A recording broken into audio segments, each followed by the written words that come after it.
हमारी पार्टी का ये मानना है, जिससे अब पूरे देश में इनके अनुयायियों में जबरदस्त गुस्सा व आक्रोश व्याप्त है और ये कहे गए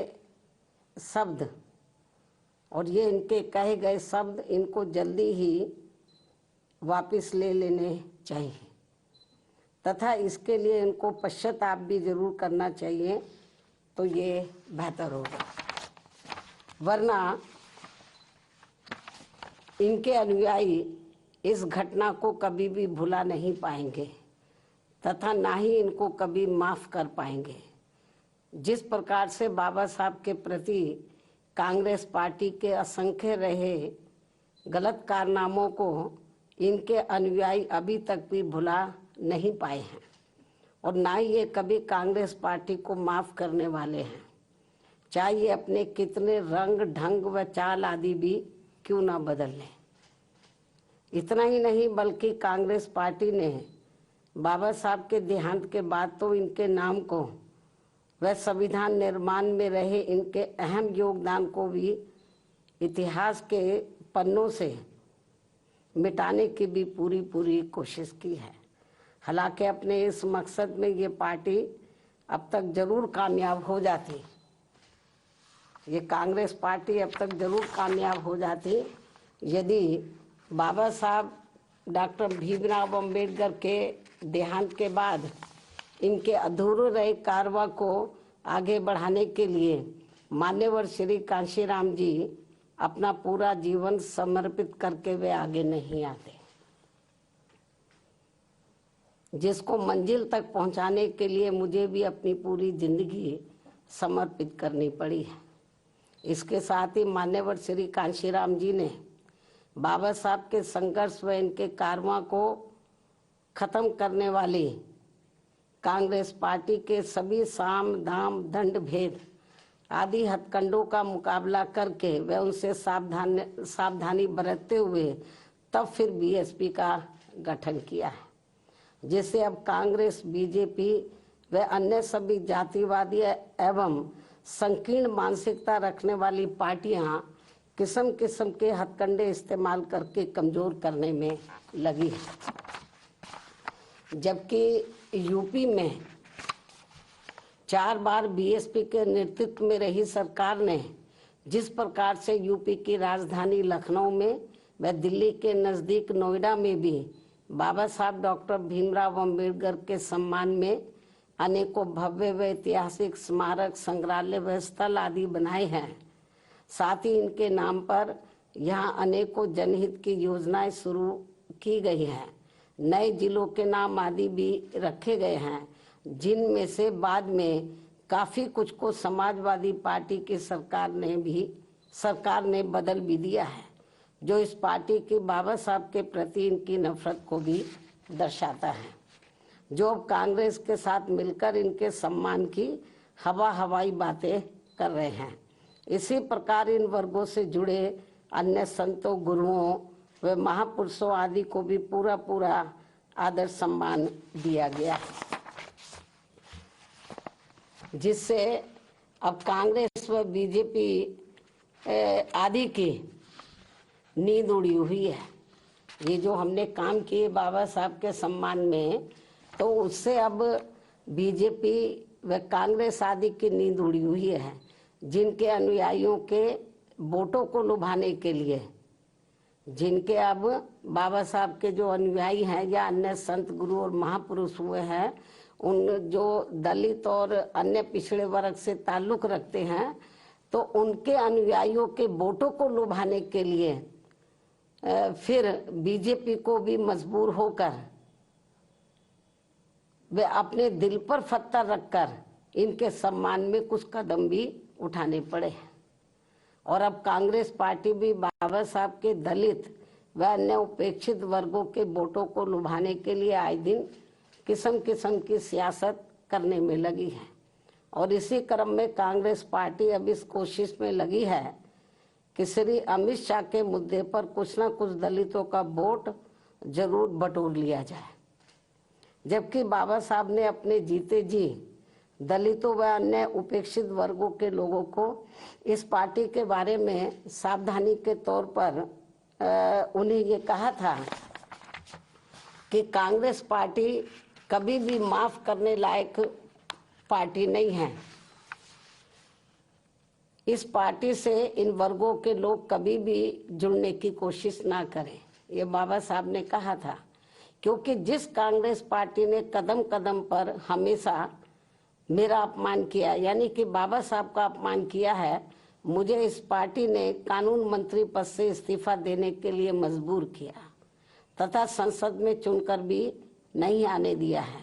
इसके अलावा जो भी कानून संविधान में इनके हितों में बनाए गए हैं, वीकर सेक्शन के हितों में बनाए गए हैं, तो उन्हें भी लागू नहीं होने दिया गया है, जिनका चाल चरित्र व चेहरा अभी तक भी बदला नहीं है। और अब तो ये पार्टी भारतीय संविधान में इन वर्गों के मिले आरक्षण को ही सही वक्त आने पर खत्म करने में लगी है। और इन सब मामलों में बीजेपी भी हमें कोई पीछे नजर नहीं आती है, पीछे होती हुई, और इन सब मामलों में बीजेपी भी कोई पीछे नहीं है। ये पार्टी भी इन वर्गों के वोटों को लुभाने के लिए आए दिन किस्म किस्म की सियासत करती रहती है। और इस चक्कर में अब ये पार्टी खुद ही अपने जंजाल में बहुत बुरी तरह से फंस गई है। कहने का तात्पर्य ये है कि चाहे बीजेपी हो या फिर कांग्रेस पार्टी एंड कंपनी के लोग हों, ये सभी दल अभी भी बाबा साहब का कतई भी दिल से सम्मान नहीं करते हैं। अर्थात इनका सम्मान केवल दिखावटी व छलावा वाला ही रहा है अभी तक, जो हमें देखने के लिए मिल रहा है। और अब ये सभी पार्टियां बाबा साहब का केवल नाम इस्तेमाल करके इनके अनुयायियों का वोट लुभाने में ही लगी हैं, जिनसे बाबा साहब के अनुयायियों को हमेशा सावधान रहना है।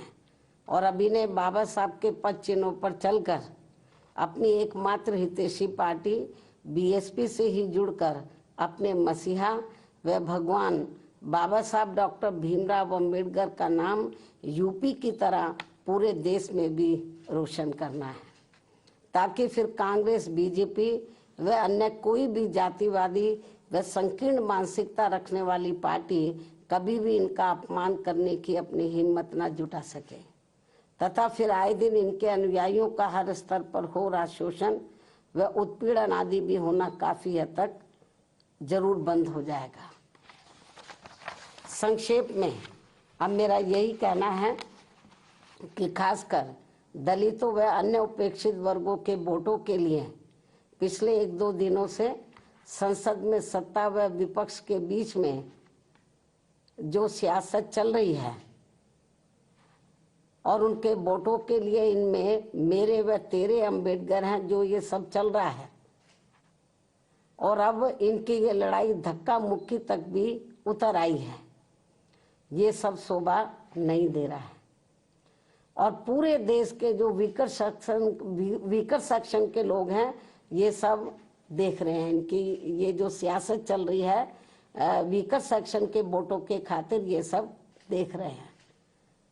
मुझे नहीं लगता जो कुछ ये सियासत चल रही है तो वीकर सेक्शन के लोग न सत्ता के बहकावे में आने वाले हैं और न ही विपक्ष के, क्योंकि उनको ये मालूम पड़ गया ये हमारे हितों में कुछ करने वाले हैं नहीं, केवल हमारा वोट चाहते हैं और संविधान की बात जरूर करते हैं लेकिन संविधान पर अमल नहीं करते हैं। और यदि इन्होंने संविधान पर अमल किया होता तो फिर बाबा साहब अपने कानून मंत्री पद से इस्तीफा क्यों देते? और फिर आज जो कांग्रेस हमें या विपक्ष या कांग्रेस या जो अन्य विपक्ष जो हमें सत्ता से बाहर नजर आता, वो नहीं आता। यदि ये ईमानदारी निष्ठा से संविधान का जो हमेशा संविधान को दिखाते रहते हैं, उस पर इन्होंने रत्ती भर भी अमल नहीं किया, कांग्रेस पार्टी एंड कंपनी के लोगों ने। और यदि अमल किया होता तो आज इनकी इतनी बुरी हालत नहीं होती। आज इनको अपने रंग ढंग और चाल ये नहीं बदलने पड़ते। तो ये सब क्यों करना पड़ा है? क्योंकि इनको जो वीकर सेक्शन के लोग हैं, दलित व अन्य उपेक्षित वर्गों के लोग, तो इनको ये सोचा कि इनको किस्म किस्म के लालच देकर गुमराह इनको किया जाए, इनके लिए कुछ किया ना जाए। जैसे सदियों पहले ये गुलाम और लाचार बने रहे हैं और यहाँ जातिवादी व्यवस्था के शिकार बने रहे हैं, इनको कभी भी अपने पैरों पर खड़े ना होने दिया जाए। इस मामले में चाहे सत्ता या विपक्ष है, इनकी सोच, नीति, नियत लगभग एक जैसी है, ये भी मैं बताना चाहती हूँ। तो इसलिए मेरा यही कहना है कि ये जो इनकी जो अभी तक ये जो इनकी ये शासन चलती रही है इस किस्म की, और फ्री में, और ये लोग सोचते रहे कि इनको कुछ दिया ना जाए, इनको अपने पैरों पर खड़े ना होने दिया जाए और इनको किस्म किस्म के लुभावने वायदे करके, गारंटी देकर इनका वोट ले लिया जाए। अब ये लोग इनके बहकावे में आसानी से आने वाले नहीं हैं। तो बल्कि यदि ये चाहते हैं कि वीकर सेक्शन इनके साथ जुड़े, तो इनको, चाहे सत्ता विपक्ष है, तो इनको बीएसपी के बताए हुए रास्तों पर चलकर जो इस देश में दबे कुचले लोग हैं, उनके हितों में बाबा साहब का सम्मान करने के साथ साथ इनके अनुयायियों को संविधान का पूरा लाभ देकर इनका दिल जीतना होगा। जो अभी पार्लियामेंट में जो इसके साथ जो वहाँ पे सियासत जो चल रही है, इससे ये वीकर सेक्शन का दिल नहीं जीत पाएंगे। जो ये संभव होता हुआ नजर नहीं आ रहा। मुझे नहीं लगता कि ये लोग कुछ अपनी सोच में, नीतियों में परिवर्तन कर पाएंगे। ऐसे में इनको इनकी इस दिखावटी, यानी कि जो दबे कुचले लोग हैं या दलित वर्ग के लोग हैं, तो इनको इनकी इस दिखावटी व छलावा वाली सियासत से जरूर बचना चाहिए। और अब मैं अंत में सत्ता व विपक्ष को ये चेतावनी भी दे रही हूँ, यदि इन्होंने दलितों व अन्य उपेक्षित वर्गों के वोट के खातिर अपनी ये सियासत बंद नहीं की, तो फिर हमारी पार्टी को इनके विरुद्ध पूरे देश में आवाज उठानी पड़ेगी और इनका फिर पूरा पर्दाफाश करना पड़ेगा। इसलिए सत्ता और विपक्ष को तो बाबा साहब का नाम का इस्तेमाल करके ये जो इसकी आड़ में ये वीकर सेक्शन का जो वोट लेने के की जो सियासत कर रहे हैं, तो ये अब सियासत नहीं चलेगी। क्योंकि जो वीकर सेक्शन के लोग हैं, तो अब वो काफी जागरूक हो चुके हैं। बाबा साहब ने काफी हद तक इनको जागरूक किया। उनके ध्यान के बाद बीएसपी ने इन वर्गों को काफी हद तक जागरूक किया।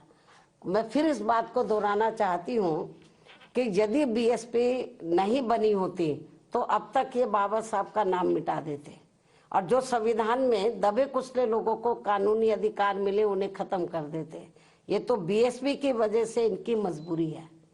तो इसलिए जब उसमें ये कामयाब नहीं हो पा रहे हैं, तो ये लोग अब सोच रहे हैं कि इसके बाद इन्होंने बीएसपी को खत्म करने का प्रयास किया कि बीएसपी को ही खत्म किया जाए, तब दबे कुचले लोगों का वोट पड़ेगा। तो इन्होंने छोटी छोटी पार्टियां बनाई, स्वार्थी किस्म के लोगों को इस्तेमाल करके, ताकि इनका चुनाव में वोट बढ़ जाए। ये सब किया इन्होंने। तो लेकिन इनको लगा कि बीएसपी फिर भी कमजोर नहीं हो रही है, तो अब इन्होंने ये नई नौटंकी शुरू की है, नई सियासत शुरू की है, जो ठीक नहीं है। और जो दलित और वीकर सेक्शन के, जो अन्य वीकर सेक्शन के लोग हैं, अब ये जल्दी से इनके बहकावे में आने वाले नहीं हैं। इनको इसलिए सत्ता और विपक्ष को, जो पार्लियामेंट में इस समय चल रहा है, इनको अपनी ये घिनौनी राजनीति, सियासत बंद करनी चाहिए। तो इन्हीं लफ्जों के साथ ही, इन्हीं जरूरी बातों के साथ ही अब मैं अपनी बात यहीं समाप्त करती हूँ। धन्यवाद। जय भीम व जय भारत।